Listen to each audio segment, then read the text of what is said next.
Sometimes documents include fields that were never filled out. With Auto Hide Empty Fields, Jotform automatically removes those empty sections so your final documents stay clean and easy to read. I'm Kayla with Jotform, and in this video, I'll show you how to automatically hide unused fields in your PDFs so only meaningful information appears in the final document. Let's get started.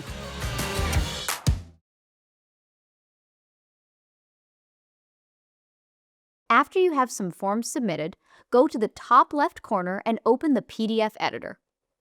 In the PDF Editor, locate the settings icon on the right side of the screen. Enable the option Hide Empty Form Fields. You can preview or print the PDF from the top right corner to see how the document appears when shared or downloaded. In the middle of the screen, you can browse through form submissions using the navigation arrows. When you review the submission, you'll notice that any field left blank is automatically removed from the document layout. This keeps the document clean and prevents empty labels or unused sections from appearing in the final PDF. And that's how you automatically hide empty fields in Jotform PDFs. Create cleaner documents that only display the information users actually submitted. Thanks for watching, and we'll see you in the next video.